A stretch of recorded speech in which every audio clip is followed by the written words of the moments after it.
आप राजी हैं? खैरियत से हैं? अल्हम्दुलिल्लाह सर, आप कैसे हैं? अल्लाह का शुक्र।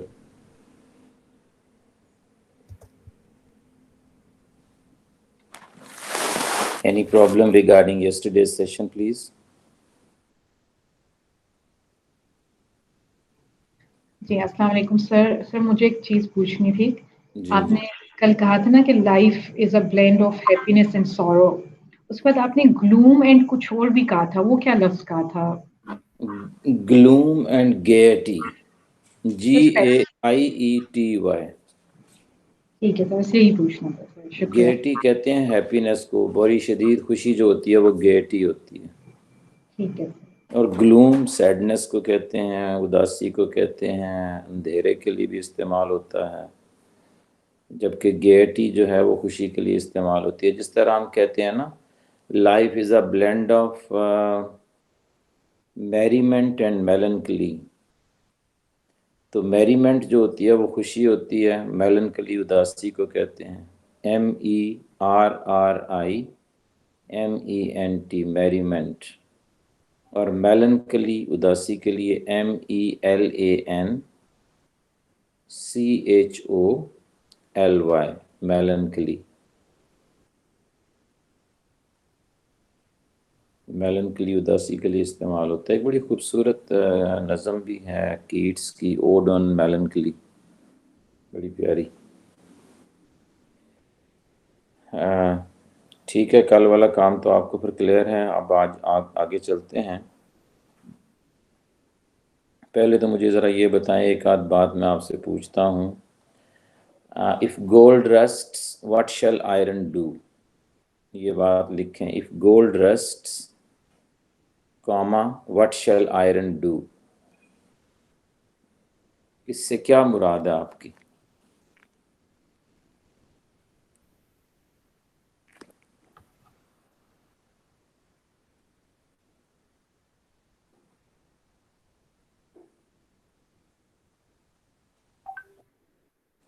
If gold rusts, comma, what shall iron do? इससे सर मुराद ये है कि जो गोल्ड है, मतलब वो सिंबॉलिकली यूज हुआ है कि जो मतलब अच्छे लोग हैं वो भी मतलब अच्छा बनने के लिए रस्ट होना पड़ता है, तो फिर जो मतलब आयरन है उनको तो खामखा जरूरी है कि वो भी उसी प्रोसेस से गुजरे। अच्छा, anyone else? सर मेरे ख्याल में इसका मतलब ये है कि अगर गोल्ड ही नहीं चले तो आप आयरन से तो कुछ भी एक्सपेक्ट नहीं कर सकते। हाँ, आप ज़्यादा करीब। है तो ये सिंबॉलिकली ही इस्तेमाल किया गया है, यानी कि इससे गोल्ड मुराद नहीं है इधर। हाँ देखें, इससे गोल्ड जो है ना, gold symbolizes leadership, where as iron symbolizes followership. तो यहाँ गोल्ड से मुराद जो है ना वो लीडर्स हैं, द चोजन फ्यू हैं, और आयरन से मुराद मैसेज हैं। तो मतलब if the leaders get corrupted, what can you expect from the common folk? If the lawmakers become the first lawbreakers, what can be expected from the common folk? फिर आम बंदे से हम क्या एक्सपेक्ट करेंगे? अगर जो है एक लीडर ही करप्ट हो जाता है तो अवाम तो ज़ाहिर है मर चुके होंगे। देखें ना, अगर किसी ने बाहर से आना है तो उसने हमारा अगर डिसिप्लिन देखना है तो उसने हमारी पार्लियामेंट में जाके देखना है, उसने हमारे जो है बड़े बड़े इदारों में जाके डिसिप्लिन देखना है। ठीक है, नेशनल लेवल के जो इंस्टीट्यूशंस हैं हमारे, उनमें डिसिप्लिन देखना है उसने। ये तो नहीं है कि हमारे एक प्राइमरी स्कूल के अंदर आके डिसिप्लिन देखना है वो कैसा है। तो वहाँ से उसने जो है ना वो एक असेसमेंट उसकी बन जाएगी, वो असेस कर लेगा कि यहाँ कैसे लोग हैं। ठीक है, तो उसका एक इम्प्रेशन हमारे बारे में बन जाएगा। बस ये है, if gold rusts what shall iron do. So if the leaders get corrupted, the masses are destined to be so. masses तो वैसे ही होंगे। Any problem?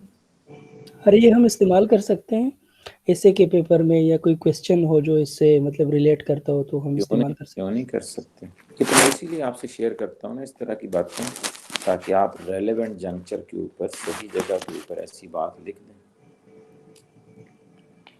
लेकिन मैं बार बार आपसे यही कह रहा हूँ, the sayings of this sort need not be yoked by violence. They need to be fused in your expression. आपने उन्हें फ्यूज करना है at the right juncture, on the right occasion. They need to be incorporated. Only then they will leave an indelible print on the mind of the examiner. फिर वो एक print छोड़ेंगे examiner के ऊपर. Otherwise we shall be treated as otherwise, not wise. नहीं तो फिर हमारा यही होगा कि हमें अदरवाइज ही ट्रीट किया जाएगा, वाइज तो नहीं किया जाएगा.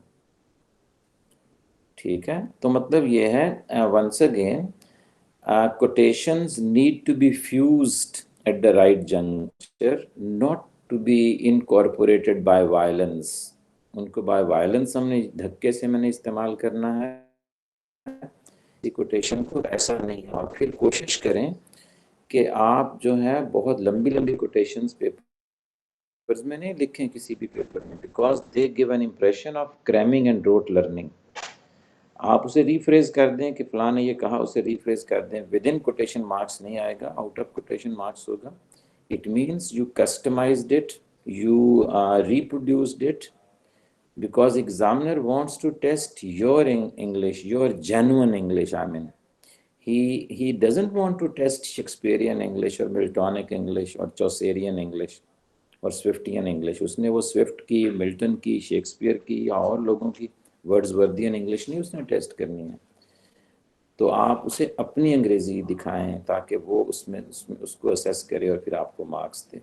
कहीं कहीं आप इनको, you can just incorporate the ideas of these people not only in their own language but also in your own expression.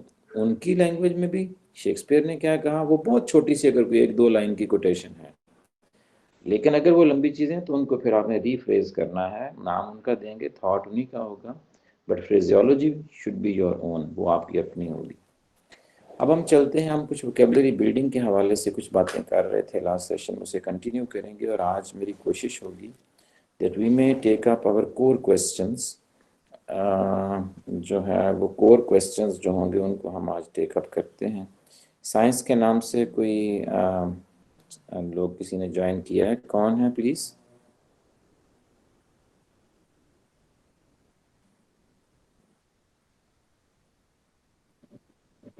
Ji sir, ये ईजा हैं, हमारी नई स्टूडेंट. ईजा रमजान. अच्छा, मोस्ट वेलकम जी, मोस्ट वेलकम. अच्छा, अब आ जाते हैं जी हम आज के पहले वोकेबलरी बिल्डिंग के हवाले से मैंने कुछ बात आपसे करनी है, उसी को मैं आज एक्सटेंड करता हूं और मैं स्क्रीन शेयर करता हूं आपसे, स्लाइड्स, उस पर बात करते हैं. फिर आपके क्वेश्चंस जो होंगे उनको मैं आंसर करूंगा.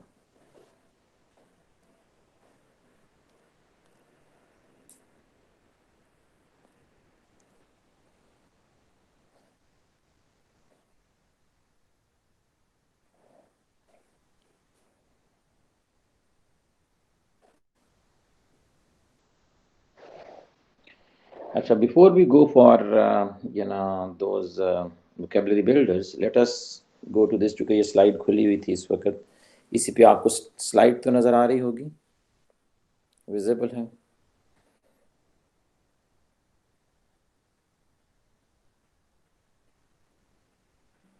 ये स्लाइड विजिबल है जी, वेरी गुड. अच्छा, इसमें आज देखें ये कुछ सेंटेंसेस फिर मैंने लिखे हुए हैं.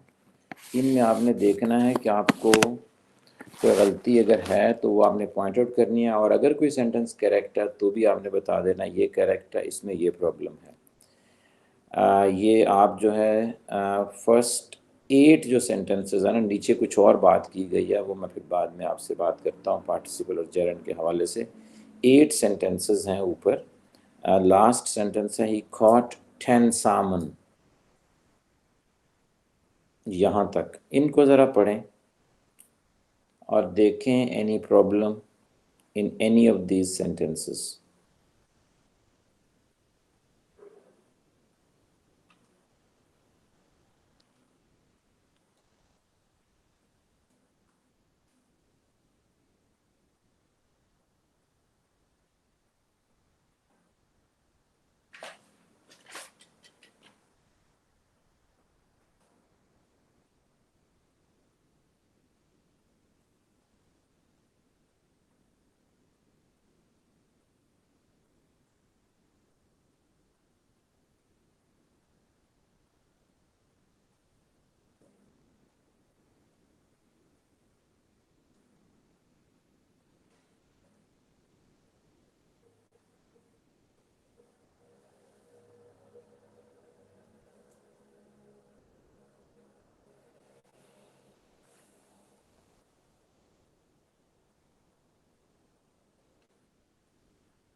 आपने पढ़ लिए हैं सारे?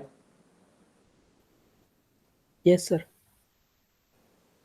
जी, हम इज़्ज़ा से शुरू करते हैं। Iqbal is one of the poets who are globally known.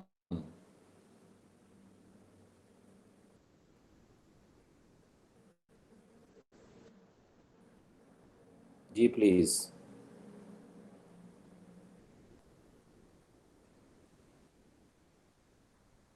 इसमें कोई गलती?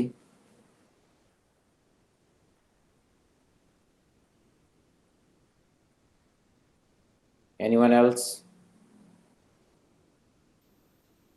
यस सर, ये ठीक है, ये सेंटेंस बिल्कुल ठीक है। Are you sure? Yes sir, I am sure. Second वाले के बारे में? सर सेकंड वाला भी ठीक है। 10 minutes is yes a sir, 10 minute. considerable time to attempt, is a considerable sir time. Yes sir, sure. अच्छा जी, तीसरा वाला, he received summons from the court. Sir आज भी सारे ही ठीक लग रहे हैं। सर ठीक है, समझ भी ठीक है। चंगेजी, जी सर। अच्छा तुम्हें वाकई सही लग रहे हैं? जी सर, ये कुछ दिन पहले ये रूल्स किए थे तो मुझे तो ठीक लग रहे हैं सारे। ये सारे सेंटेंसेस करेक्ट हैं भी, बिल्कुल करेक्ट हैं। देखो अब मैं आपसे एक एक करके डिस्कस कर लेता हूँ। Iqbal is one of the poets who are globally known. Iqbal उन शुआरा में से एक हैं जो सारे के सारे जिनको जाना जाता है पूरी दुनिया में। हम कहते हैं this is one of the books which are read by everyone. Which is नहीं होगा, और ये आमतौर पे एसेज में हमारा पहला सेंटेंस इस तरह का होता है और वो ग्रामेटिकली हम गलत करते हैं। ये बात आपको समझ में आई है? या Bangedara is one of the book. Bangedara is one of the books which are read by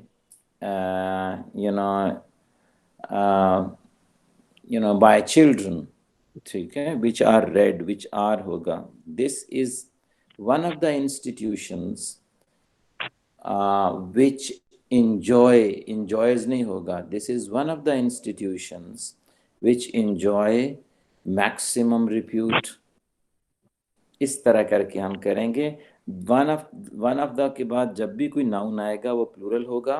ये जो पोएट्स हमने प्लूरल इस्तेमाल किया, और आगे जो वर्ब आएगा हु के बाद या विच के बाद वो भी प्लूरल होगा। ये रूल है। अगर यहाँ कोई एम्बिग्यूटी है तो पूछ लें, मैं फिर और सेंटेंस बताता हूँ कोई।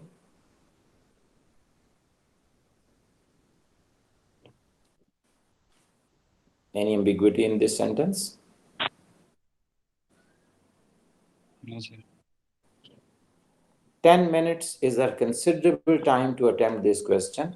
10 minutes इस तरह हम कहते हैं ना, 10 miles is a long distance. आप ये नहीं कहेंगे 10 miles are a long distance.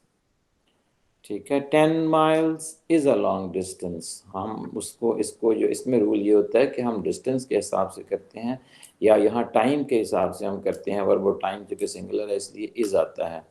हम 10 miles या 10 minutes की तरफ नहीं जाएंगे बल्कि उस टाइम को लेंगे। So 10 miles is a considerable distance. Similarly, 10 minutes is a considerable time to attempt this question. Next, he received summons from the court. आपने याद रखना है जब ये नाउन इस्तेमाल होता है ना, ये वर्ड तो ये हमेशा एस के साथ होता है इस्तेमाल। He received summons from the court. उसे कोर्ट से समन्स मिले। हाँ, जब ये वर्ब होगा वहाँ कभी समन होगा एस के बगैर, कभी एस के साथ होगा, कभी ईडी के साथ होगा। अब मैं तीनों का एक एक सेंटेंस बनाता हूँ। I will someone you soon. मैं आपको जल्द ही कॉल करूँगा। She summons everyone. She calls everyone. And she summoned everyone. She called everyone. हर एक को उसने कॉल किया, बुलाया। ठीक है, तो यहाँ चूंकि ये मैं तीनों सेंटेंसेस बोले हैं वो उनमें तीनों में ये वर्ब इस्तेमाल हुआ, लेकिन यहाँ ये नाउन इस्तेमाल हो रहा है। बिल्कुल ऐसे ही जिस तरह देखें ना, ही गॉट ट्रांसफर ऑर्डर्स। आपने याद रखना है ट्रांसफर ऑर्डर्स होते हैं, ट्रांसफर ऑर्डर नहीं होता। ठीक है, similarly appointment orders. He received appointment orders last month. Is it clear?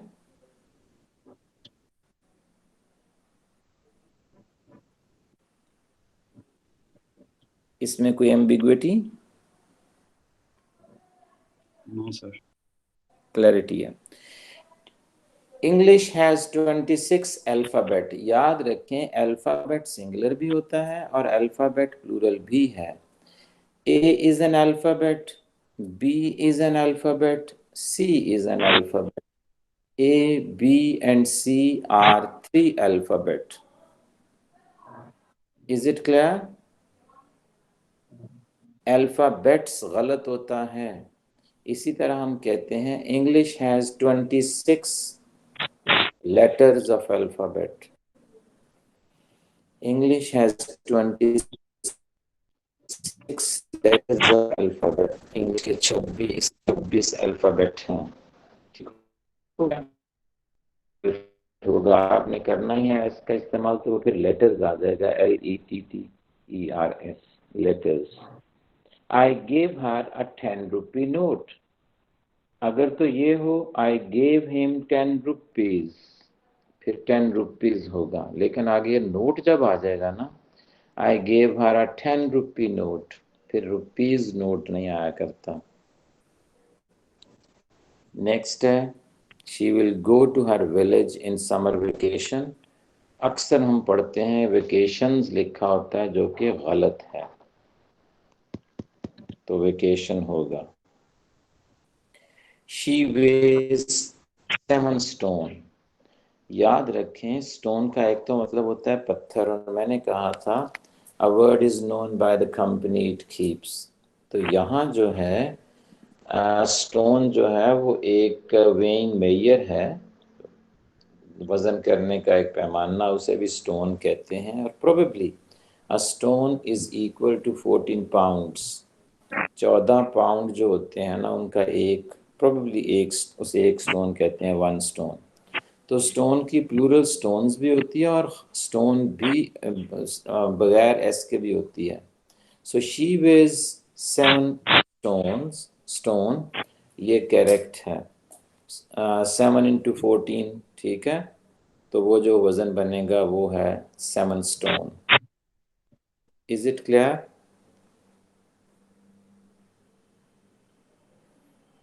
जी चंगेजी, ये बात क्लियर हुई है? जी sir. He caught 10 salmon. Salmon, 1 salmon, 10 salmon। मछली की एक किस्म है, एक को भी सामन कहते हैं और 10 को भी सामन ही कहेंगे, ठीक है। 1 fish, 10 fish, एक भी फिश और 10 भी फिशेस नहीं होगा। 1 sheep, 10 sheep। Is it clear? Yes sir.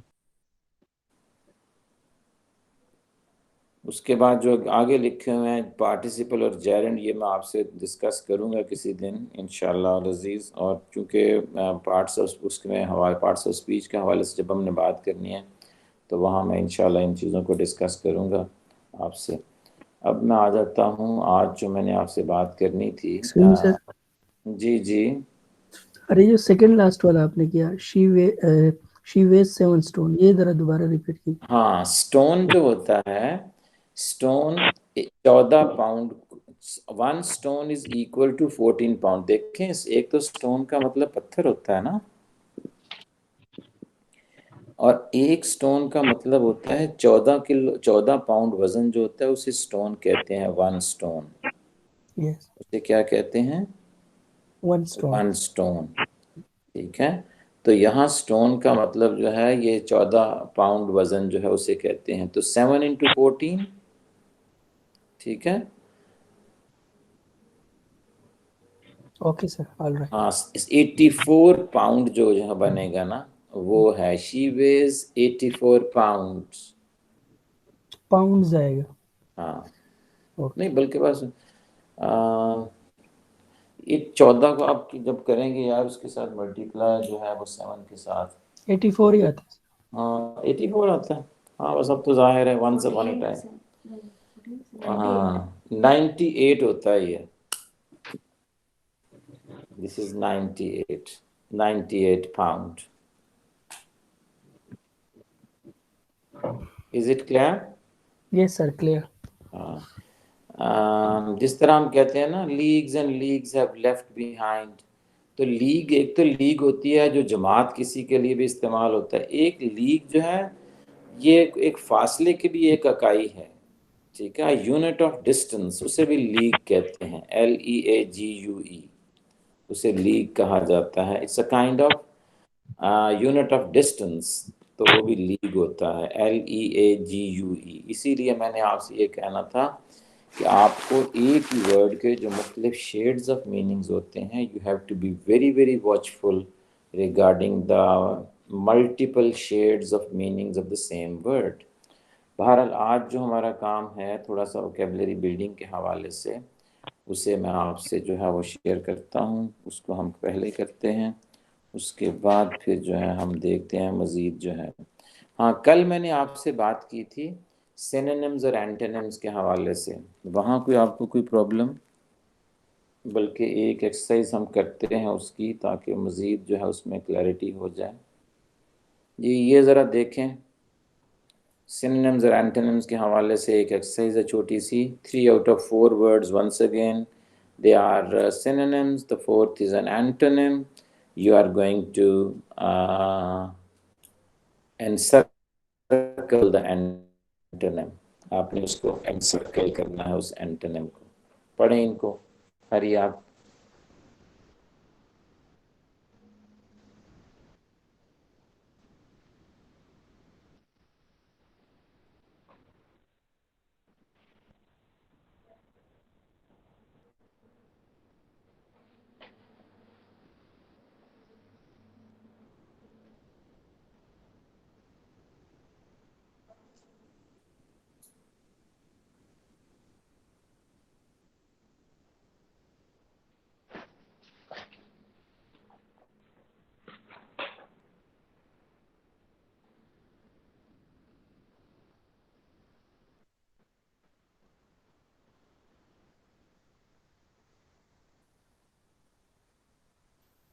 Sir first वाले में तो डुसाइल आएगा। फर्स्ट वाले में क्या होगा? Docile, third one. डोसाइल, बिल्कुल ठीक है जी। पीवेश, स्टबन, म्यूलिश, तीनों का मतलब जिद्दी होता है, जिसे ऑब्स्टिनेट कहते हैं। और डोसाइल होता है easily managed, who is obedient, उसे डोसाइल कहा जाता है। बिल्कुल ठीक है जी, फर्स्ट वाले में डोसाइल होगा। उसमें जो वर्ड म्यूलिश है ना, ये आपने देखा एक जानवर होता है, it's a cross of don, a donkey and a mare. तो वो जो है उसका जो क्रॉस होने के बाद जो बच्चा पैदा होता है उसे कहते हैं म्यूल, और वो बहुत सख्त जान होता है और बड़ा ऑब्स्टिनेट होता है। तो उससे म्यूल से ही म्यूलिश बना हुआ है एडजेक्टिव। और mulish very obstinate, stubborn, headstrong, इसके लिए इस्तेमाल होता है म्यूलिश। सेकंड में लिलीपुशन, टीनी, ड्वार्फ, जाइगैंटिक। जी what is your choice? Sir ये लास्ट वन, जाइगेंटिक। जाइगैंटिक, बिल्कुल ठीक है। Gigantic means huge, enormous, very big. बाकी तीनों का मतलब टाइनी, TINY। लिलीपुशन आपको आपके जहन में आ गया होगा, वो जो गलिवर्स ट्रेवल्स की फर्स्ट वॉयज है, अ वॉयज टू लिलीपुट, जहाँ वो जाता है गलिवर और वहाँ 6-6 इंच के लोग होते हैं, उन्हें लिलीपुशन कहा जाता है। Lilliputian, tiny, small, dwarf, teeny. Ape, mimic, imitate, innovate. जी प्लीज। लास्ट वन, ये मरियम इनोवेट। जी, innovate. I think last one है इनोवेट। इनोवेट।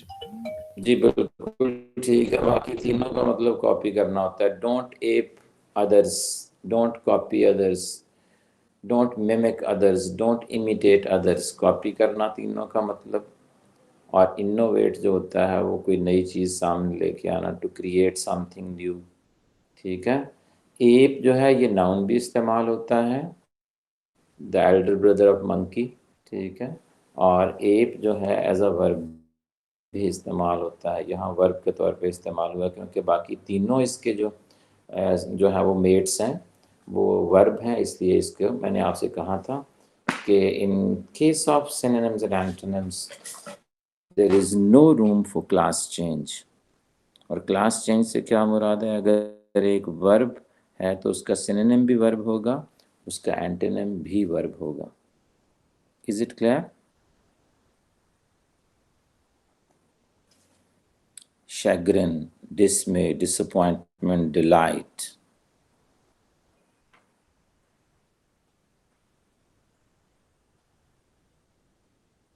जी इसमें प्लीज। डिलाइट सर बिल्कुल लास्ट वाला। सही है जी।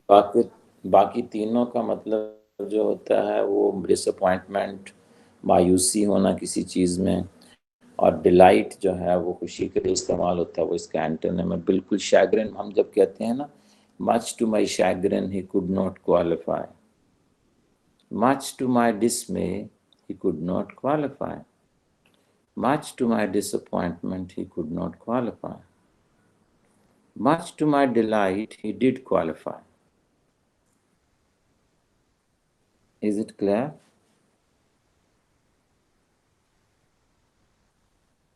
Jaunty, melancholic, blithe, cheerful. ब्लायथ Blithe. Anyone else?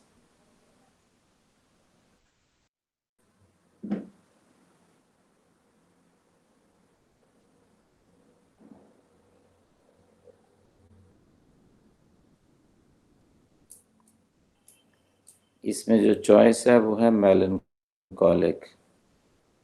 अभी मैंने थोड़ी देर पहले आपको बताया था, life is a blend of merriment and मेलनकली।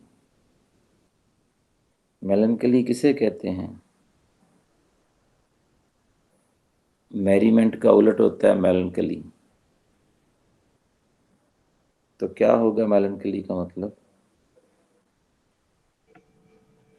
ये गम में आएगा ना। सैडनेस, नॉस्टैल्जिया, उसे कहते हैं मेलनकली, उदासी। तो जॉन्टी, ब्लायथ, कल मैंने ब्लायथ आपको बताया था, चीयरफुल, तीनों का मतलब बड़ा खुश, excited, full of delight, full of happiness. और मेलनकॉलिक, उदास, परेशान, खोया खोया सा। Melancholic, nostalgic, sad.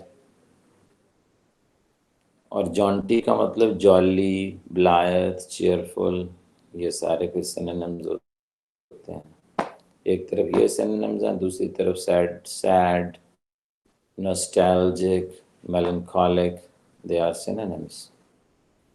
Impious, ignoble, vicious, pious. Price बिल्कुल ठीक। पायस का एंटोनिम क्या होता है?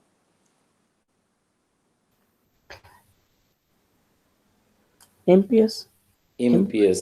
इसको पायस कहेंगे, जब उसका एंटोनिम आता है वो इम्पियस होता है, उसे इम्पायस नहीं कहना है।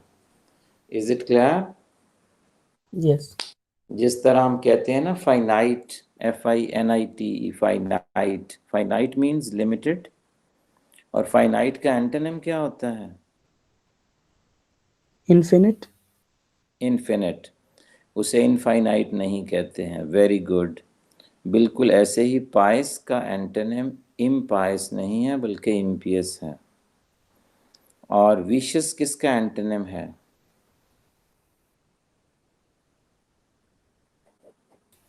Vice virtuous. हाँ वर्चुअस कहते हैं नेक, और विशस बद के लिए इस्तेमाल होता है। एंजेलिक किसका एंटोनिम है?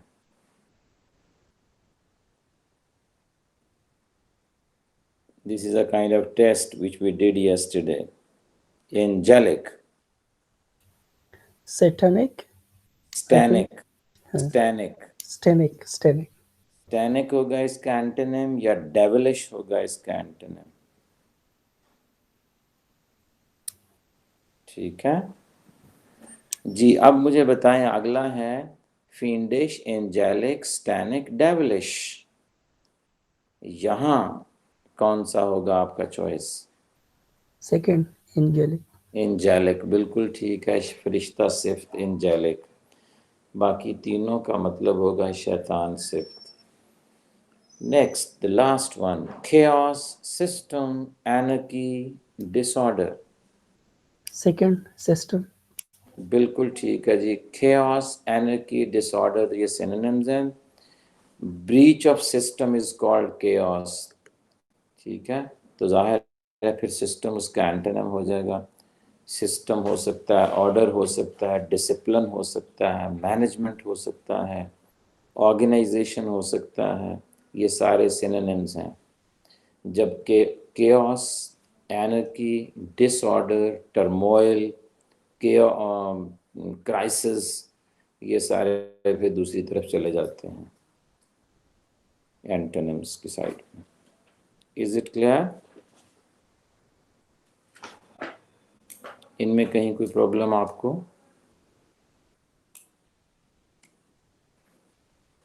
ये तीन और भी हैं, ये भी करें।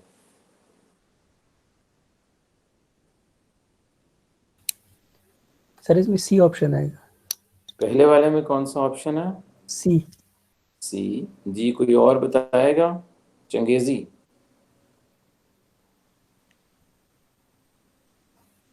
फू फू। सर एंटोनिम है ना, तो फू आएगा। हाँ, फर्स्ट। फर्स्ट है। फर्स्ट है बिल्कुल सर। जी। अगर एंटोनिम है तो फर्स्ट। जाहिर है वही देखना है ना हाँ आपने। हाँ। तीन तो सिनोनिम्स हैं, जो एंटोनिम है वही आपने लेके आना सामने। बस फर्स्ट वाला, फर्स्ट। फो, फो यस। है। वो। Friends and foes are not equal. Friend जो होता है वो दोस्त होता है, फो होता है दुश्मन, एनिमी। और फैल, कॉमरेड, बडी, फ्रेंड, ये सारे सिनोनिम्स हैं। फैल, एक ज़माने में फैन फैल्स होते थे, आज साइबर फैल्स होते हैं। साइबर फैल, फैन फैल होते थे, कलमी दोस्त होते थे जिनको फिक्टिशियस लेटर लिखे जाते थे एक तरह से, तो वो फैन फैल्स होते थे, कलमी दोस्त। कॉमरेड, बडी, फ्रेंड, ये सिनोनिम्स हैं। नेक्स्ट है कोजेंट, कॉम्पैक्ट, कोहेरेंट, वेवर्ड।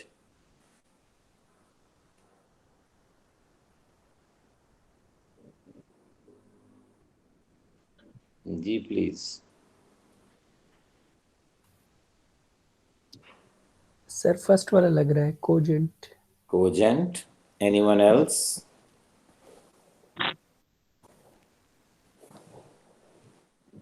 जी हाजरा। सर नहीं, मुझे आइडिया नहीं है इसमें। देखिए मैं यूज करता हूं। The lawyer gave some cogent arguments in front of the arguments. judge. The lawyer gave some compact arguments, some very coherent arguments. हाँ, फिर लास्ट वाले। Coherent sir. ये तीनों जो है सिनोनिम्स हैं। इनका मतलब होता है मरबूत, जिनमें रब्त हो, जो कन्विंस करने वाले हों। इन तीनों का मतलब होता है कन्विंसिंग। जबकि वेवर्ड का मतलब होता है डिसऑर्गेनाइज्ड, कभी इधर की बात कभी उधर की बात कर दी, जिसमें कोई रब्त ना हो, जिसमें कोई कॉम्पैक्टनेस नहीं होती है, उसे वेवर्ड कहते हैं। He made a wayward speech, whereas his adversary made a coherent speech. Coherent होता है जिसमें बड़ा रब्त होता है, मरबूत होती है वो चीज़, कन्विंसिंग होती है, जिसमें इंटरकनेक्टिविटी होती है थॉट के हवाले से, उसे कहते हैं coherent. Is it clear? Yes yes sir. Sir. Encomium, panegyric, satire, eulogy.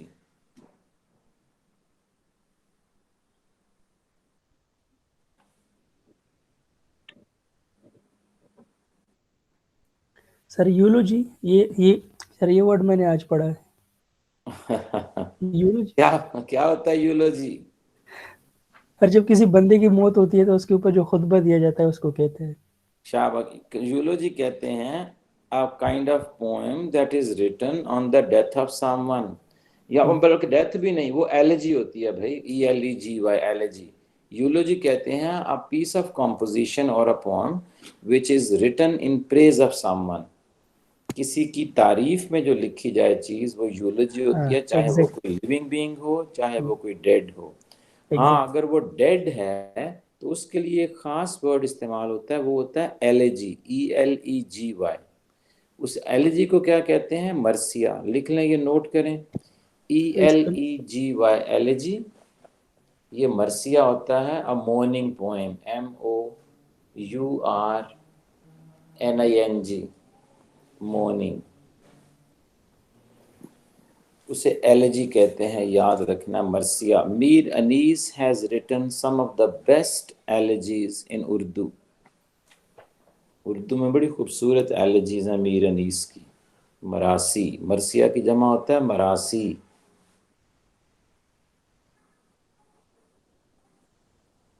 Elegy, एलेजीज। और ये वाला लिखा है वर्ड, ये है यूलोजी। आपने याद रखना, यूलोजी का मतलब होता है अ पीस ऑफ कॉम्पोजिशन और a poem which is written in praise of someone. इसी तरह पेनेजेरिक का भी यही मतलब है और एनकोमियम का भी यही मतलब है, कसीदा। और सेटायर होती है a piece of composition in which someone is debased, ridiculed, mocked, ठीक है, जिसमें किसी को मॉक किया जाए, उसका बहुत शदीद मजाक उड़ाया जाए, तो उसको कहा जाता है satire. Gulliver's travels is a famous satire. आपने पढ़ी होगी गुलिवर्स ट्रेवल्स, स्विफ्ट की बड़ी मशहूर किताब है, बड़ी कॉमन है, very popular. This book is popular from nursery to parliament. छोटे बच्चों से लेके बहुत बड़े बड़े दिमाग जो हैं उनके यहाँ ये पॉपुलर है। और छोटे लेवल पे ये डिनोटेटिव लेवल पे देखी जाती है, लफ्ज़ी, जबकि हायर लेवल पे इसे कॉनोटेटिव लेवल पे देखा जाता है। ठीक है, ये दोनों में फ़र्क होता है। क्या फ़र्क होता है डिनोटेशन और कॉनोटेशन में? Anyone in the class? Denotation, connotation, क्या फ़र्क होता है?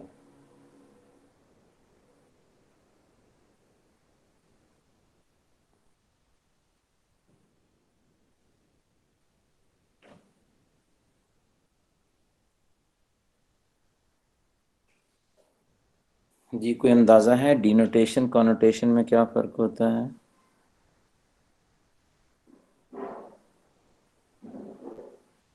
चंगेजी? No sir, no sir. याद रखो, डिनोटेशन जो होता है ना, ये लफ्जी मतलब होते हैं चीज़ों के, और कॉनोटेशन जो होते हैं ये कॉन्टेक्सचुअल मीनिंग होते हैं, इम्प्लाइड मीनिंग्स। फॉर एग्जाम्पल, अगर मैं कहता हूँ गोल्ड इज वेरी एक्सपेंसिव, सोना बहुत महंगा है, तो यहाँ मैंने उसे डिनोटेटिव इस्तेमाल किया या connotative?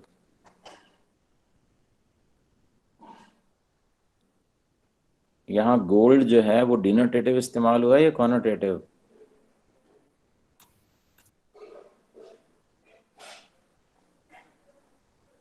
Ji changezi.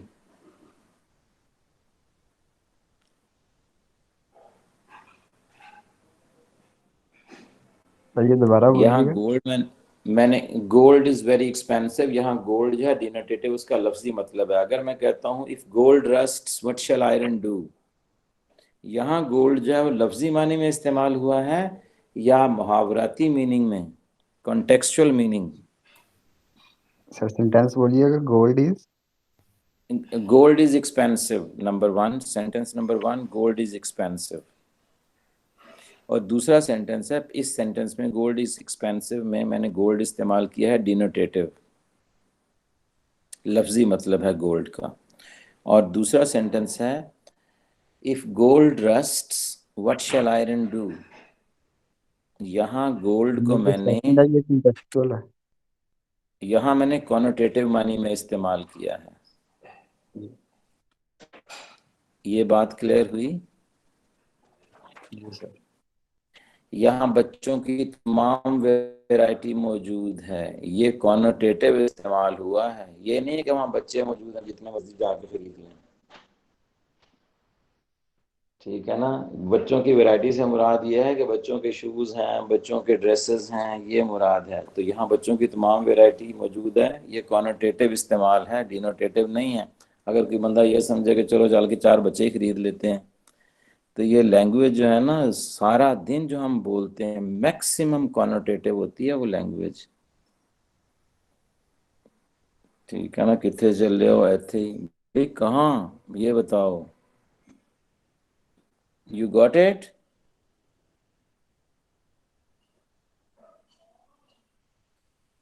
Any problem here?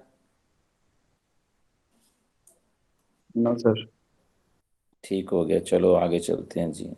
अब मैं आ जाता हूँ वोकेबलरी बिल्डिंग के हवाले से। हमारा एक सवाल मैंने आपसे कहा था, उसमें है ग्रुपिंग ऑफ वर्ड्स, जिसमें कभी वो एनालॉजीज पूछ लेता है, कभी वो पेयर्स ऑफ वर्ड्स पूछ लेता है, कभी हो सकता है वो होमोफोन्स की तरफ आ जाए, कभी वो होमोग्राफ्स की तरफ आ सकता है, होमोनिम्स की तरफ आ सकता है। वो कई सारे हैं जिनकी तरफ वो मूव कर सकता है, तो उनमें से ये सिलेक्ट कर लिए हैं कुछ।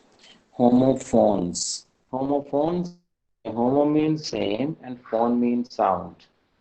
Words having same sound, different spellings and different meanings. इन्हें क्या कहा जाता है? Homophones. इन्हें क्या कहते हैं? Homophones. अब देखें, ये जो नीचे दिए हुए हैं वर्ड प्रिंसिपल है, प्रिंसिपल है, इन वर्ड्स को हम एक ही तरह बोलेंगे, लेकिन इनके मीनिंग्स अलग अलग होंगे, इनके स्पेलिंग्स अलग अलग होंगे। देखें, पहला जो कॉम्बिनेशन है वो है principle principle. Principal of the college, पहले वाले का मतलब होता है किसी कॉलेज का या इदारे का प्रिंसिपल। इसी का ये भी मतलब होता है पहले वाले का मेजर, बड़ा वाला। The principal will get the principal share. Principal जो है वो बड़ा शेयर हासिल करेगा। ये पहले वाले प्रिंसिपल का। दूसरे प्रिंसिपल का हमें पता है कि उसूल, you must observe all the principles of morality. Is it clear? Second है खू एंड खू। खू जो है, पहले वाला खू, जब परिंदे सुबह सुबह चहचहाते हैं तो हम कहते हैं वो कोइंग कर रहे हैं। ये छोटा सा बच्चा जो होता है वो मुंह से उसकी आवाज़ें जो निकालता है, और वो वर्ड्स की आवाज़ें नहीं होती हैं, वैसे साउंड्स ही होती हैं। छोटा छोटा सा बच्चा जो करता है उसे भी कोइंग कहते हैं, ठीक है। So pigeons and doves coo in the morning. सुबह सुबह वो कू करते हैं, ठीक है, कू करते हैं, तो उसे कू कहते हैं। इसी तरह दूसरे वाला जो खू होता है उसको कहते हैं, जिस तरह हम कहते हैं ना, Musharraf came into power as a result of a military coup. ये इसमें पी साइलेंट होता है, ये भी खू है। You get it? Musharraf came into power as a result of a military coup. एक फौजी इनकलाब के ज़रिए वो जो है ताकत पावर में आ गया। नेक्स्ट, टीम, ठीक है। We believe in team work. Our team is very strong. Our second team, this river teems in fish. Teem mean full of, भरा हुआ होना। Key and key. इसका This सर key, सेंटेंस बना है, जी please. इसका sir sentence बना है team का, TEEN। हाँ, this river teems in fish.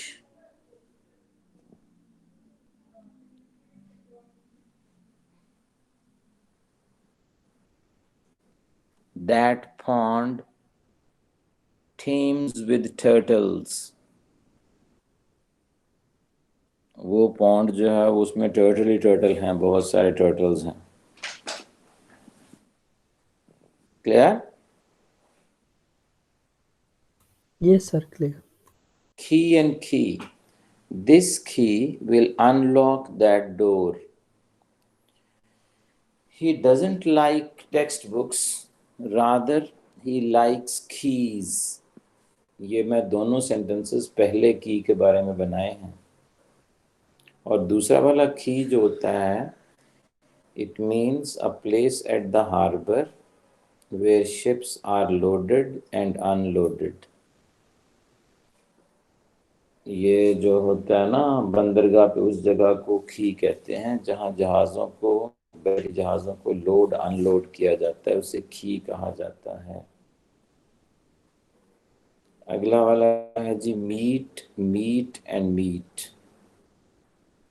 इसमें फर्स्ट और लास्ट तो बिल्कुल आसान है, ये तो आपको आते हैं। बीच वाले मीट का क्या मतलब होता है? Anyone?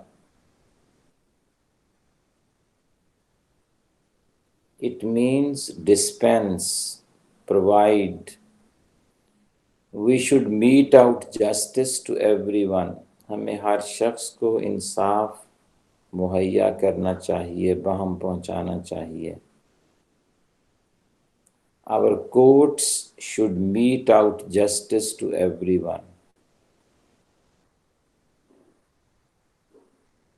Only a neutral umpire can mete out justice to both the sides. You get it?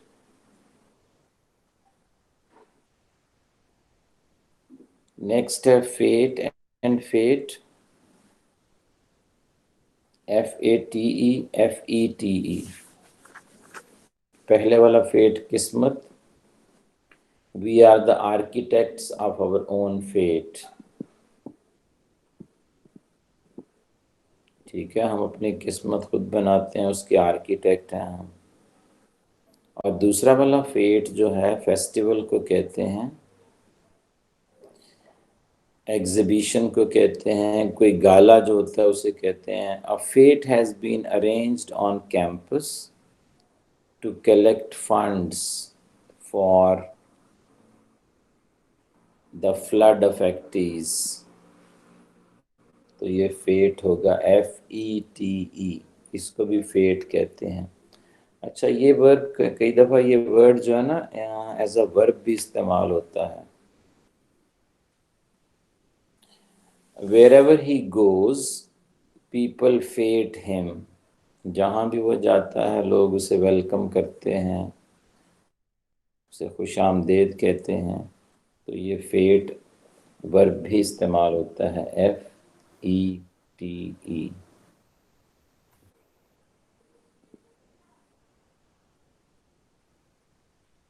Ale and ale. The first ale means sick, SICK, or to make someone sick, बीमार, बीमार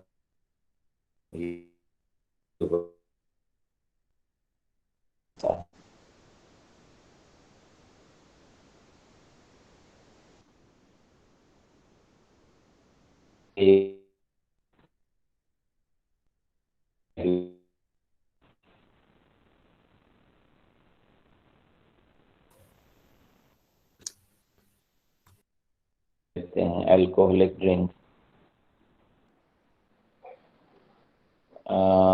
The use of ale is prohibited in Islam.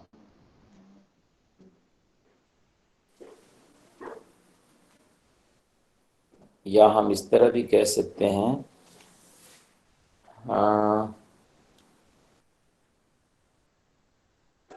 the use of ale will ail you morally. गौर से सुने, the use of ale will ail you morally.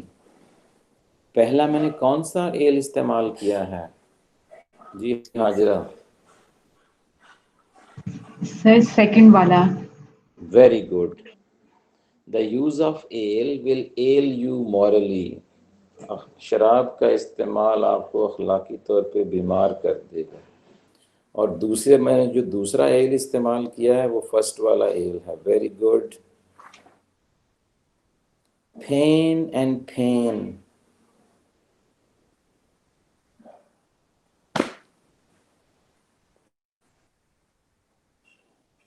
Can anyone make a sentence of each word?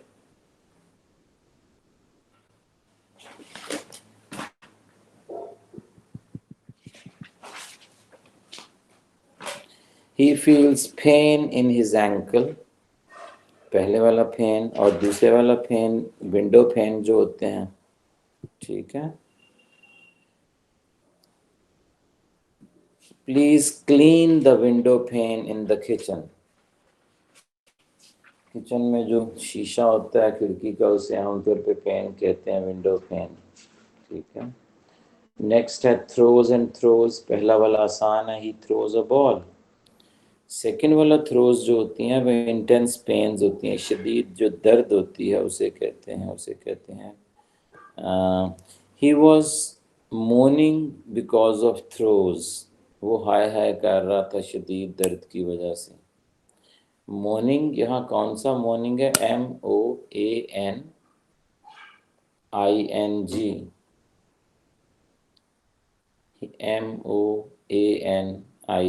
He was mourning with throes. A mother has to undergo throes during childbirth. Pains. शदीद दर्द। Air.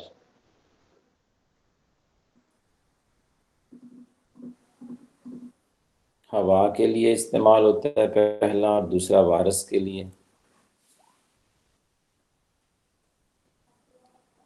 Clean air is good for health, and he is the sole heir to the property of his father. HEIR. Both words are pronounced alike. Air. The last, sweet and sweet.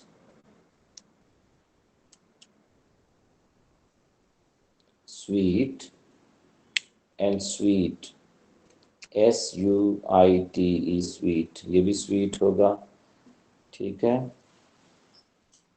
The kids are eating sweets या sweet meat।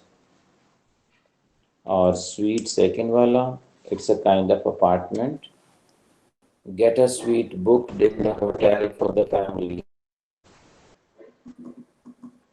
Get a suite booked in hotel। Hotel में एक apartment जो है वो book करवा दें। तो ये भी स्वीट है, इसे सूट नहीं कहना आपने। So any problem?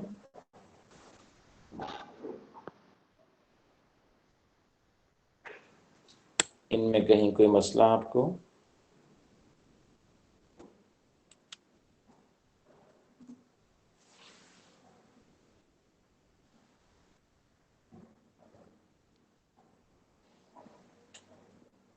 जी, कहीं कोई प्रॉब्लम किसी को? anyone having any problem anywhere?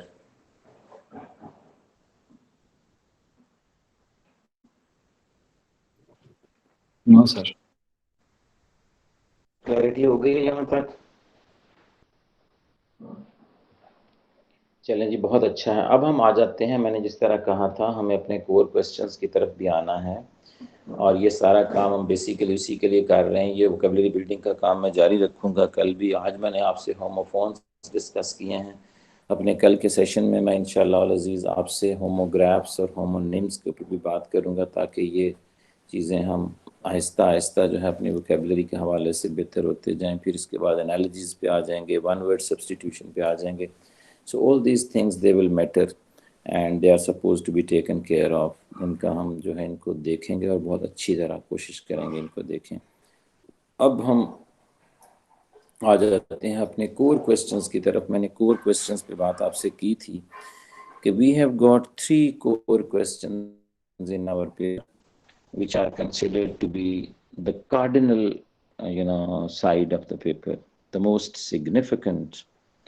And those three questions are the ones which genuinely test our expression, our written expression. And they clearly distinguish between those students who can write English on their own and the ones who rely on crutches, I mean cramming, जो बैसाखियों पे चलते हैं यानी रट्टा लगाते हैं।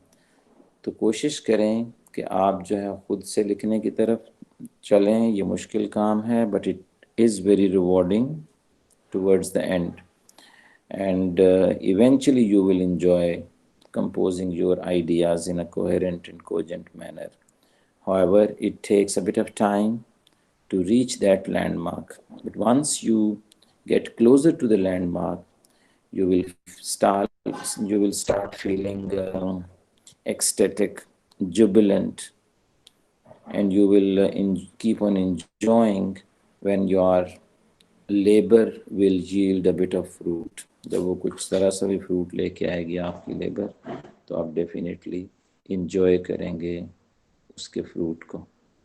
अब हम आ जाते हैं उन क्वेश्चंस की तरफ। पहले सबसे मैं डिस्कस करूंगा प्रेसी, फिर कॉम्प्रिहेंशन और फिर ट्रांसलेशन के बारे में आपसे बात करूंगा, और साथ साथ मैं ये भी करूंगा कि I may give you certain paragraphs to be attempted in terms of presi, in terms of comprehension, in terms of translation. और ये याद रखें कि genuinely उन लोगों को सिर्फ फ़ायदा होना है क्लासेस का, genuinely, who will respond, who will submit their assignments, who will make their assignments undergo surgery, and once their assignments undergo surgical treatment and their loopholes and mistakes are identified, and then over the time they are overcome, only they are supposed to be the genuine beneficiaries. ये लोग होंगे जो सही मानों में फ़ायदा उठाएंगे इन sessions का। The rest will take rest, बाकी सिर्फ आराम फरमाएंगे, उनको कोई खतर का फ़ायदा नहीं होगा। So my request to all of you is to keep on submitting your assignments and to keep on getting feedback। का ये है कि आप मुझे अपने असाइनमेंट्स जो है भेजेंगे, या तो आप पोस्ट कर सकते हैं, अपने पास एक कॉपी रखें और एक कॉपी मुझे भेज दें, मैं मार्क करके आपसे डिस्कस करूंगा या व्हाट्सएप कर दूंगा मार्क्ड। दूसरा तरीका ये है कि आप मुझे ड्रॉप कर दें घर पे, जो लोग लाहौर में हैं तो वो मुझे ड्रॉप कर सकते हैं घर पे 79B जौहर टाउन, इस एड्रेस पे 79B जौहर टाउन लाहौर। तो वो जो है वो मैं उनको देख लूँगा, फिर वो नेक्स्ट वीक आके मुझसे कलेक्ट कर लें, 5-10 मिनट बैठ के अगर जो उन्हें पूछना हो कुछ वो पूछ भी लें, तो उनको ये भी फैसिलिटी दी जा सकती है कि इस तरह करके वो कर लें। तो मैं सबसे यही कहूँगा कि अपनी असाइनमेंट्स ज़रूर भेजें, ऐसा ना हो कि इस्लामाबाद से उनकी कार्डियक सर्जरी होके आ जाए, फिर हमारे पास चांस ना हो पूरा साल अपने आप को जो है वो मनवाने का, और फिर नेक्स्ट अटेम्प्ट में हमें जाना पड़े खुदा न खास्ता। Is it clear to all of you? Yes sir. Sir vaccination George Town से ही होगी। जी चंगेजी, वो इधर से ही होगी। और जी बेटा, मैंने कहा वैक्सीनेशन जॉर्ज टाउन से ही करवाएंगे। चलें जी, क्योंकि मैं थोड़ा सा मुझे एक तरह से मैं महसूस भी करता हूँ I am a bit harsh in assessment, लेकिन मैं इसलिए फिर ये देखता हूँ कि एक एक चीज़ को देखा जाए, क्योंकि आपका एग्जामिनर जो है he is very ruthless, step ahead of me. ठीक है, वो बहुत जालिम जाबक शख्स है और वो ज़रा सी बात भी ना छोड़ता नहीं है, तो इसलिए हमें we have to be almost flawless. देखे ना, वो कहा जाता है to err is human but it is against FPSC's policy. गलती करना इंसान का काम ज़रूर है, लेकिन एफपीएससी कहता है ये हमारी पॉलिसी नहीं है कि आप गलती करें। So we have to be almost impeccable, almost flawless, infallible. चलें आते हैं अपने कोर क्वेश्चन की तरफ, बिस्मिल्लाह करते हैं।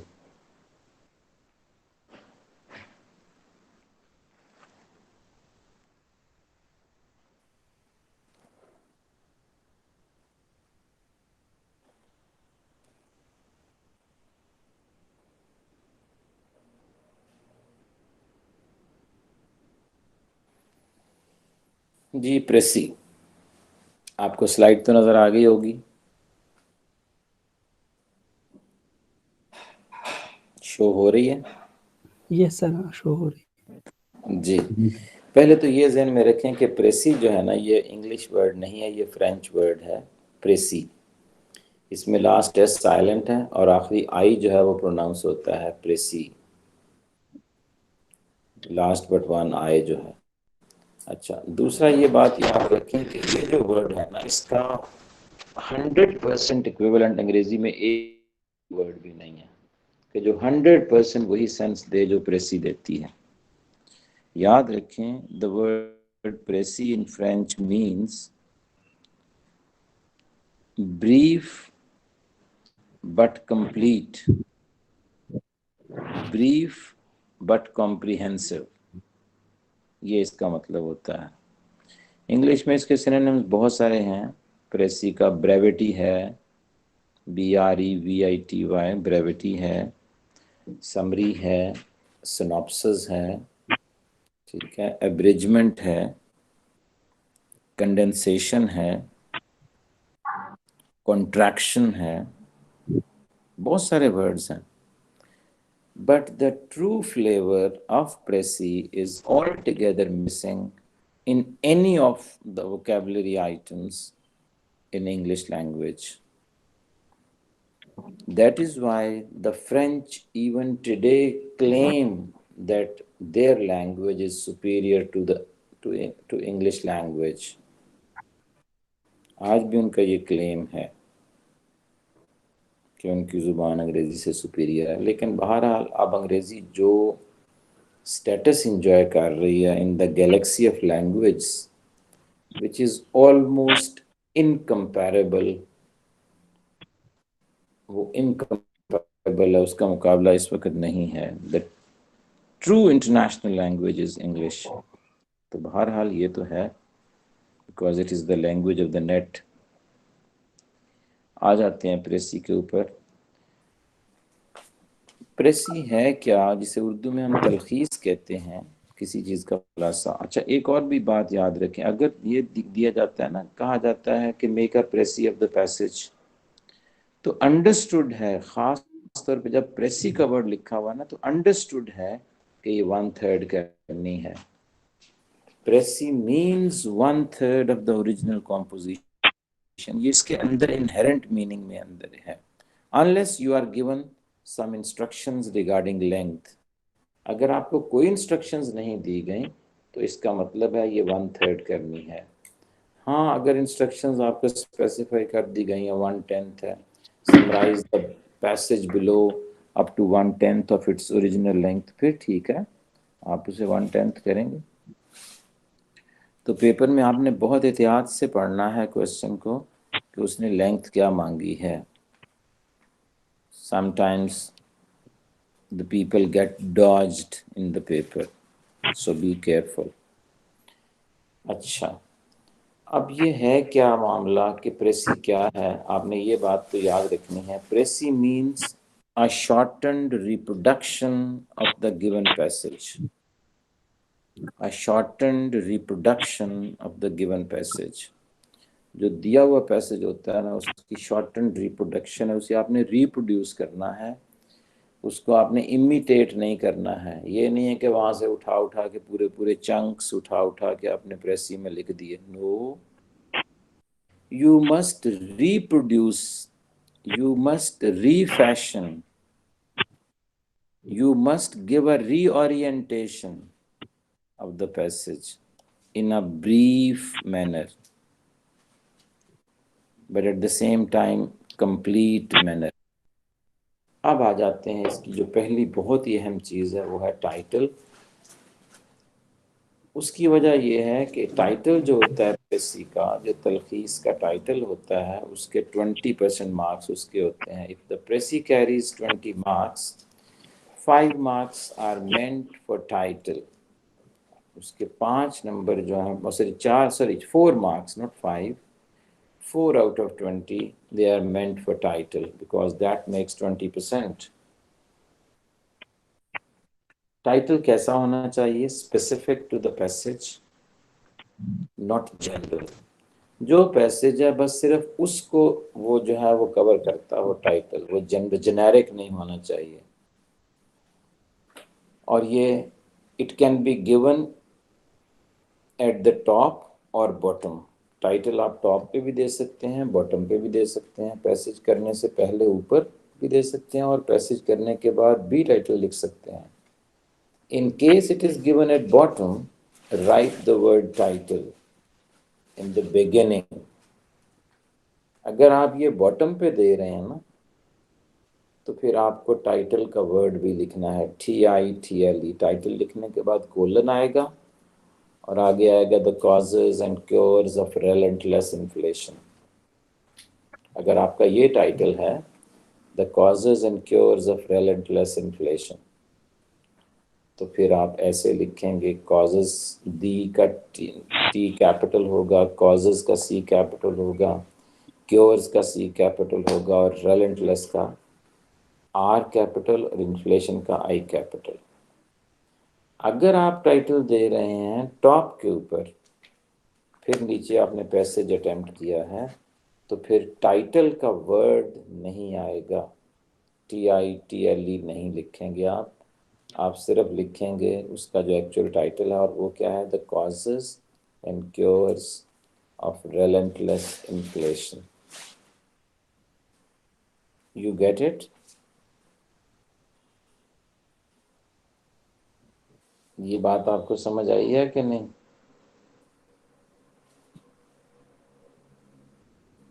बॉटम पे टाइटल देना या टॉप पे टाइटल देना, यू गेट इट और नॉट?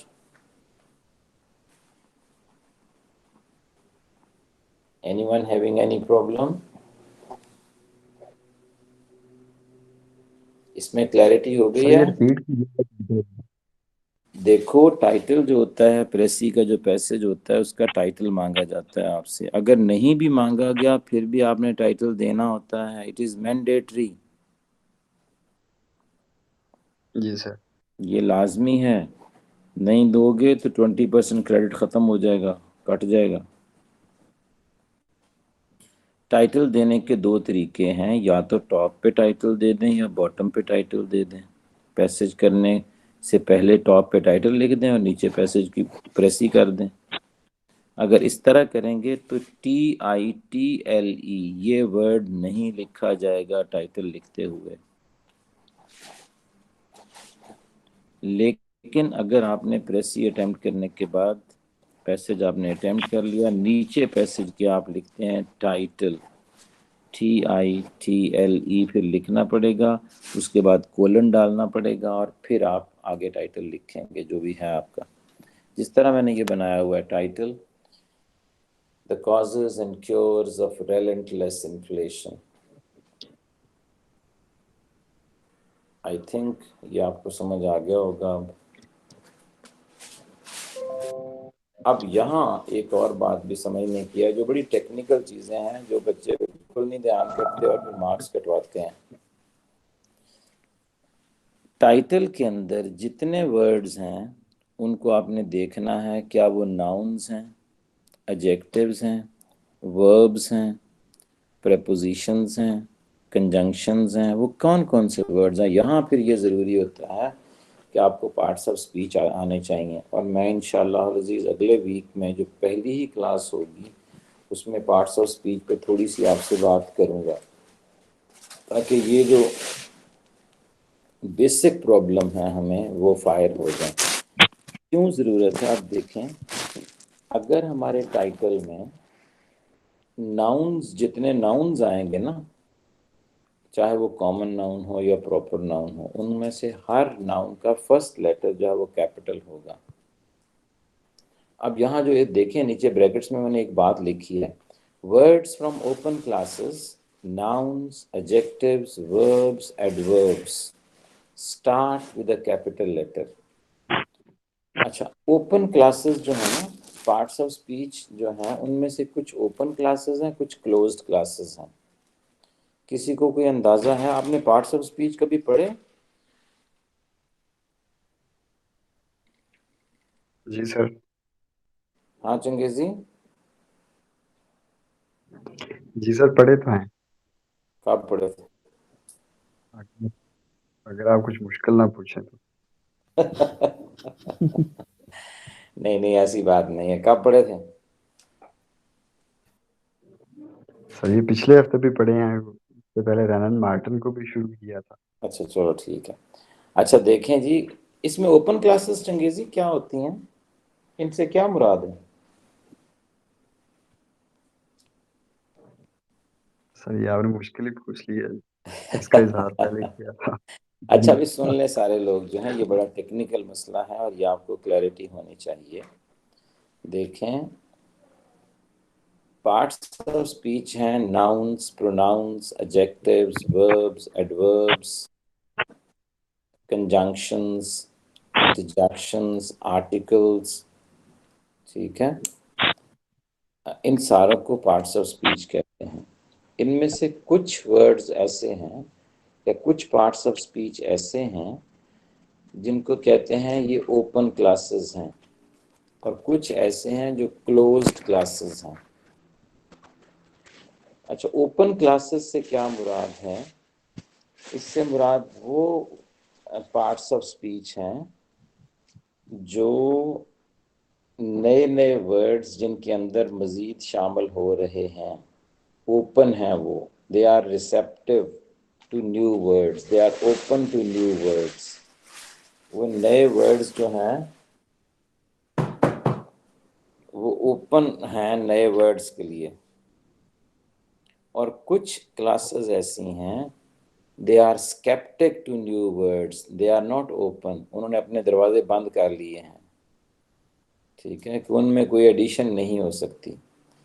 अब अंग्रेज़ी में जो पार्ट्स ऑफ स्पीच हैं उनमें नाउन्स ऐसे हैं कि जिनमें रोज़ इजाफा हो रहा है, कोई नई इन्वेंशन होती है तो नाम रखते हैं कि नहीं उसका?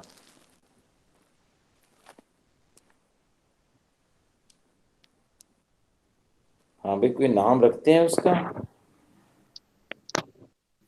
यस सर, रखते तो। तो नाम रखते हैं तो अनाउंस तो इजाफा, नाउन्स में इजाफा तो हो रहा है दिन ब दिन।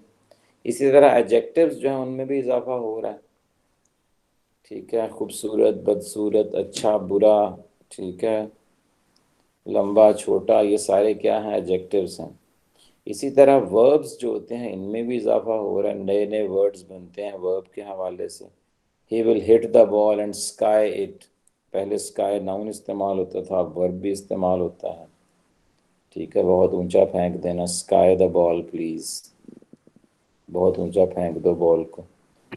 ठीक है, वर्ब्स भी ऐड हो रहे हैं, एडवर्ब्स भी ऐड हो रहे हैं, ब्यूटीफुली, एलिगेंटली, प्लेफुली, हेल्पफुली, क्विकली। ठीक है, ये सारे एडवर्ब्स हैं। तो इनमें इजाफा हो रहा है। अगर कोई वर्ड, अब गौर से सुने ये बात, अगर टाइटल में कोई वर्ड इन चारों क्लासेस से बिलोंग करता है तो उसका पहला लेटर कैपिटल आएगा, चाहे वो शुरू में आ रहा हो, चाहे वो बीच में आ रहा हो वर्ड, चाहे वो एंड पे आ रहा हो, because these are four open classes in parts of speech. ये सर अब आप रिपीट देखें कीजिएगा। टाइटल, टाइटल में ज़रा देखें, the causes and cures of relentless inflation. आपका सवाल ये हो सकता है कि दी जो है ये आर्टिकल है, और दी तो ओपन क्लास नहीं है। ठीक है, आर्टिकल क्या, आर्टिकल ओपन क्लास में आता है कि क्लोज क्लास में? क्लोज्ड। आर्टिकल्स कितने हैं? 3। बस, ए, एन और दी, वेरी गुड।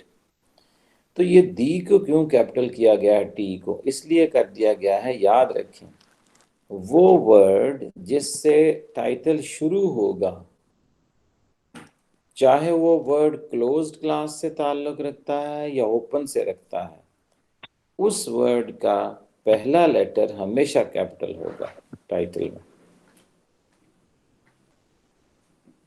तो दी चाहे क्लोज्ड क्लास से ताल्लुक रखता है, इसके बावजूद भी टी जो है इसका कैपिटल है। The causes and cures of relentless inflation, इसमें कॉजेज देखें सी कैपिटल से शुरू हो रहा है क्योंकि ये नाउन है, एंड का ए स्मॉल है क्योंकि ये कंजंक्शन है, और कंजंक्शंस जो होती हैं ये हैं एंड, बट, येट, दो, however, still, nevertheless, nonetheless, इनको क्या कहते हैं, कंजंक्शंस। ये जॉइनिंग फोर्सेस हैं, दो फ्रेजेस को जॉइन करती हैं, दो वर्ड्स को जॉइन करती हैं, दो कंजंक्शंस को जॉइन करती हैं, इनको जॉइनिंग फोर्सेस कहते हैं, कंजंक्शंस। तो चूंकि एंड एक कंजंक्शन है इसलिए इसका ये स्मॉल है। अब कंजंक्शन में कोई इजाफा हो रहा है, एंड बट येट वाली क्लास में कोई इजाफा हो रहा है, कोई नए वर्ड्स ऐड हो रहे हैं? No sir. नहीं हो रहे, वेरी गुड, क्लोज्ड क्लास। इसी तरह आगे देखें क्योर्स है, क्योर्स भी यहाँ नाउन है, इलाज, तो इसका भी सी कैपिटल है। उसके बाद ऑव है, ओ एफ, ऑव प्रेपोजिशन है, प्रेपोजिशन क्लोज्ड क्लास में आती है, on, in, at, into, since, for, ठीक है, बिसाइड, ये सारे क्या हैं, प्रेपोजिशंस। क्या इनमें भी कोई इजाफा हो रहा है, कोई नई प्रेपोजिशंस आ रही हो अंग्रेजी में? नो सर, नहीं। नहीं आ रही हैं, इसलिए इसे क्लोज क्लास कहते हैं, और ये ओ स्मॉल है। आगे रेलेंटलेस जो है ये एडजेक्टिव है, इसलिए कि ये इन्फ्लेशन को क्वालिफाई कर रहा है, इन्फ्लेशन नाउन है, तो आर भी कैपिटल, आई भी कैपिटल इन्फ्लेशन का। अब आपको मुझे लगता है कुछ समझ में आ गई होगी।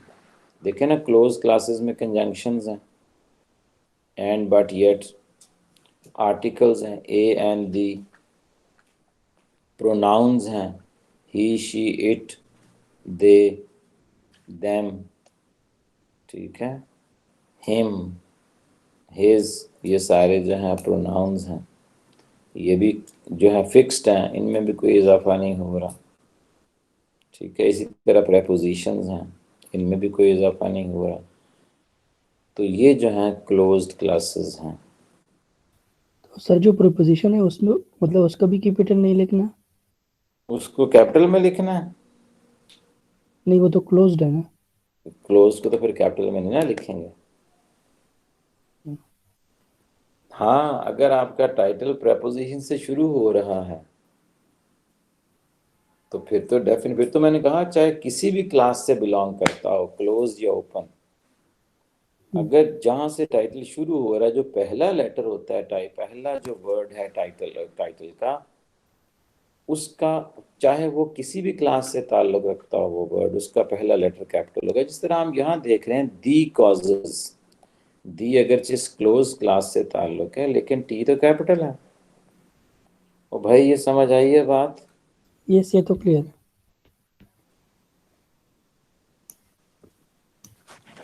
मैं इसलिए बार बार इस पे फोकस कर रहा हूँ कि आप कोई मार्क्स जो हैं अननेसेसरीली लूज नहीं करें।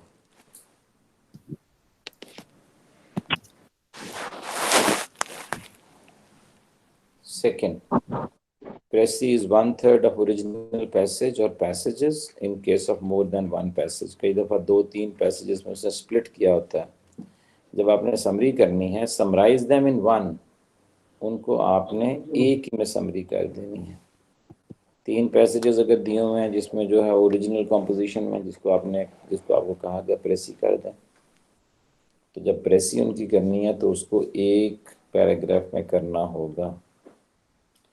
Is it clear?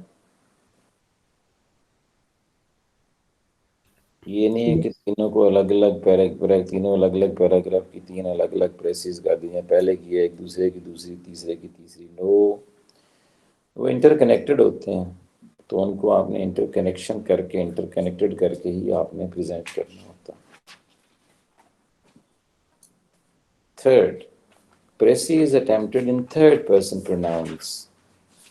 प्रेसी कभी भी फर्स्ट पर्सन और सेकंड पर्सन में नहीं अटेम्प्ट की जाती। आई और वी फर्स्ट पर्सन प्रोनाउंस हैं, यू सेकंड पर्सन प्रोनाउन है, ठीक है। तो ये आई, वी, मी, माय, ठीक है, mine, we, us, our, ours, you, your, yours, ये नो गो एरियाज में, इनमें नहीं जाना है। First person pronouns and second person pronoun, इनमें नहीं प्रेसी करनी होती। Precis is always attempted in third person pronouns: he, she, it, they, him, his, her, its, them, their, theirs, या कोई नाम अगर है। ये पॉइंट आपको समझ में आ गया है?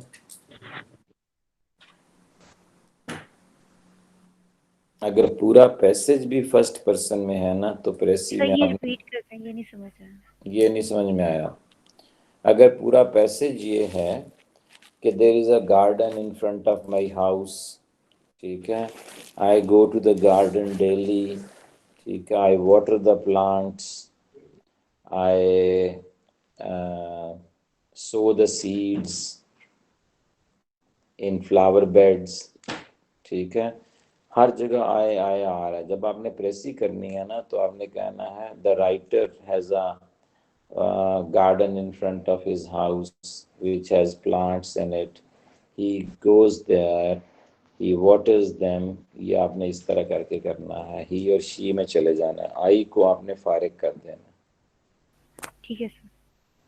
कभी भी प्रेसी फर्स्ट पर्सन में नहीं अटेम्प्ट करनी, आई और वी में। कभी भी प्रेसी सेकंड पर्सन में नहीं अटेम्प्ट करनी, यू में। अगर उसने पैसे दिया है, you should do this, you should not do that, ठीक है, तो पैसेज को जब आपने प्रेसी करनी है तो आपने कहना है the addressee should do this and should do that.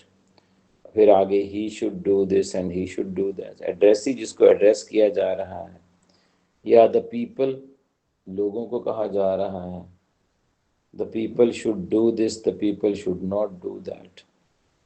आपने थर्ड पर्सन में प्रेसी करनी है। ही, शी, इट, दे में प्रेसी की जाती है, या कोई नाम लेके उसमें की जाती है। आई, वी, यू में प्रेसी नहीं की जाती। 2016 का एक पेपर आया था CSS का, उसमें उसने एक पैसेज दिया था। उस पैसेज में मैक्सिमम फर्स्ट पर्सन प्रोनाउन इस्तेमाल हुए थे, वी, आई, वी। तो जाहिर है एक बहुत बड़ी तादाद ने, अननोइंगली बच्चों की एक बहुत बड़ी तादाद ने उसकी जब प्रेसी की उस पैसेज की, तो बड़ा अहम सवाल होता है प्रेसी का, तो उन्होंने उसको, बहुत से लोगों ने फर्स्ट पर्सन में ही प्रेसी कर दी। और examiner has been very ruthless in that attempt. He failed 92% people in that paper। 92% लोग जो है उसने इस पेपर में फेल कर दिए थे। तो आपको you have to be very very careful. और फिर एक बात और याद रखें, देखें जितना मर्जी हमें रूल्स का पता हो, अगर हमने उनको अप्लाई नहीं किया सही तरह करके, उनकी एप्लीकेशन नहीं है, it means we don't know the rules. देखो एक चीज होती है उसे कहते हैं कॉम्पिटेंस, एक होती है परफॉर्मेंस, ठीक है, एक चीज है कॉम्पिटेंस।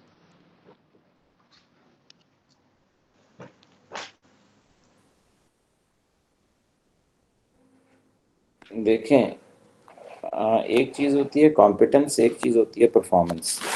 कॉम्पिटेंस का मतलब होता है क्या हमें कोई नॉलेज है चीज़ों का, उसे कहते हैं कॉम्पिटेंस। और परफॉर्मेंस क्या है, do we apply that knowledge, क्या उस नॉलेज को हम सही जगह अप्लाई भी कर रहे हैं कि नहीं कर रहे हैं। वो जो एप्लीकेशन होती है ना, उसे परफॉर्मेंस कहते हैं। तो याद रखें, अगर एप्लीकेशन जो होती है उसे आपने परफॉर्मेंस कहा है, तो परफॉर्मेंस जो है वो मैटर करती है, सिर्फ रूल्स का आना नहीं मैटर करता। It is not the knowledge of rules that will determine your fate, it is the application of rules that will do so. वो एप्लीकेशन करेगी। तो अगली बात जो प्रेसी के हवाले से वो है कि प्रेसी जो होती है वो इनडायरेक्ट नरेशन में की जाती है। और इनडायरेक्ट नरेशन का मतलब क्या है कि प्रेसी डायरेक्ट स्पीच में नहीं की जाएगी विद इन कोटेशन मार्क्स, उसे कोटेशन मार्क्स से बाहर निकाला जाएगा, क्योंकि वो बात रिपोर्ट करनी है किसी और को आगे आपने। तो जब रिपोर्ट करनी होती है तो क्वेश्चन मार्क उसमें से जो कोटेशन मार्क्स होते हैं उससे बाहर निकालना पड़ता है। ये चीज़ें जो हैं, अब मज़ीद भी कुछ बातें हैं, इसमें कोई शक नहीं है, लेकिन अभी ये भी पेज है, इसका एक अगला भी पेज है स्लाइड का। तो वो जो है हम इंशाल्लाह अल अज़ीज़ इन सारी बातों के बारे में अपने अगले सेशन में बात करेंगे इंशाल्लाह, इनकी डिस्कशन होगी। और फिर अगले सेशन में मैं आपसे कुछ क्लास में काम करवाऊँगा, बिल्कुल मुख्तसर सा, और क्लास में ही एक आध पैसे ही दूंगा जिसे आपको अटेम्प्ट करना होगा। बाकी जो है I will assign you for home as home assignments, you are suppose to work on them. वो हो सकता है कोई 4-5 पैसेजेस हों जिनको आपने प्रेसी और कॉम्प्रिहेंशन करनी हो, इसी तरह 4-5 पैसेजेस होंगे जिनकी आपने ट्रांसलेशन करनी होगी। नेक्स्ट वीक में हमारा ये एजेंडा होगा। और एक लेक्चर नेक्स्ट वीक में मैं कोशिश करूंगा कि एसए पे भी मज़ीद जो है, कुछ तो मैंने कल जनरल बातें आपसे की एसए प्रेसी के बारे में, एग्जामिनर्स रिपोर्ट्स मैंने आपसे डिस्कस की थी कि क्या करना है क्या नहीं करना है, तो तफसील से मैंने बात कर ली थी। तो अब मज़ीद एक एक्सक्लूसिव लेक्चर में आऊँगा एसए के ऊपर।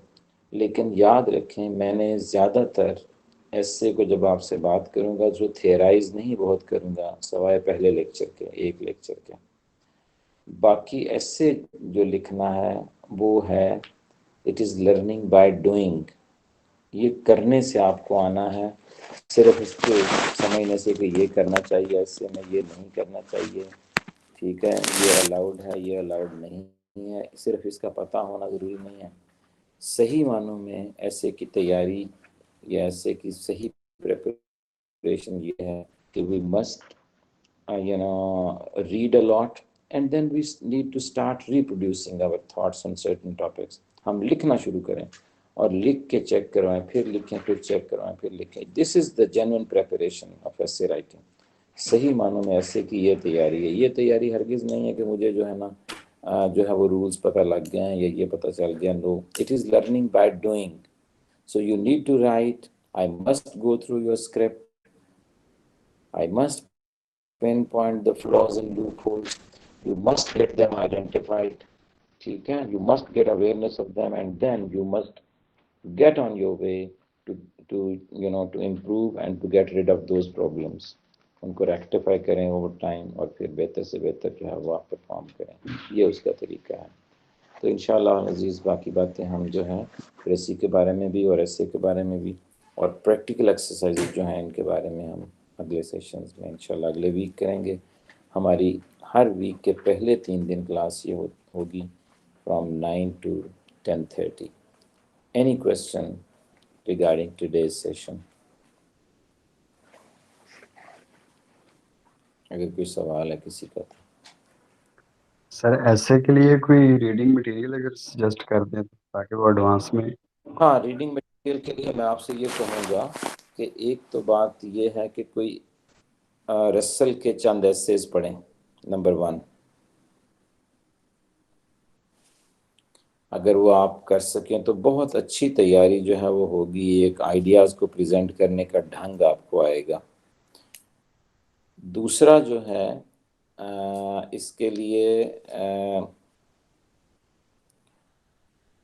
रिसर्च आर्टिकल्स का पढ़ना बहुत ज़रूरी है, सिर्फ अगर आप ये समझेंगे कि आप अखबार के नॉलेज से बहुत अच्छा ऐसे कर लेंगे तो शायद एग्जामिनर आपको बहुत अच्छे मार्क्स नहीं दे। ठीक है, आपको बहुत अच्छे शायद मार्क्स वो इसलिए नहीं देगा कि अखबार के आर्टिकल तो हर बंदे ही पढ़ता है। You need to make difference and you need to make yourself a flower among vegetables। आप बड़ा साफ नजर आने चाहिए उसे गैलेक्सी के अंदर, that you are the most conspicuous and the most prominent। अगर ऐसा उसे नजर आता है that you are one of the most prominent, then you prove yourself to be a Brahman among Shudras। So once you prove, like this, things will get your way। You are to be easily selected। बड़े आराम से आपको वो choose कर लेगा, pick कर लेगा, और यही चाहिए होता है। तो अगर आप जो है, you need to prove yourself actually,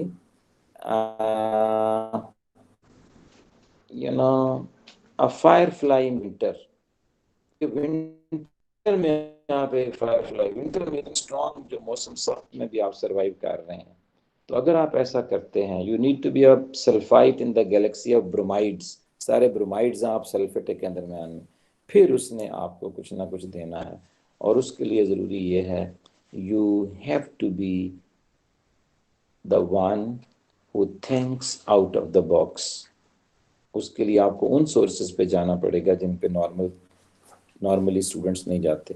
तो रिसर्च आर्टिकल्स लें, वहाँ से साइटेशंस लें, उनको इनकॉर्पोरेट करें अपने जो है एस्से के अंदर, उनमें से साइटेशंस लेके, और फिर ये एग्जामिनर को ये अंदाज़ा होगा कि आपने वहाँ से मटेरियल इकट्ठा किया है जिसकी क्रेडिबिलिटी है। अखबार का आर्टिकल जो होता है नो डाउट ठीक है, लेकिन उसकी उस तरह क्रेडिबिलिटी नहीं। आपको पता, हर रिसर्च आर्टिकल के आगे साइटेशंस दी जाती हैं कि कहाँ से लिया गया है, तो उसकी तो क्रेडिबिलिटी बहुत ज़्यादा होती है।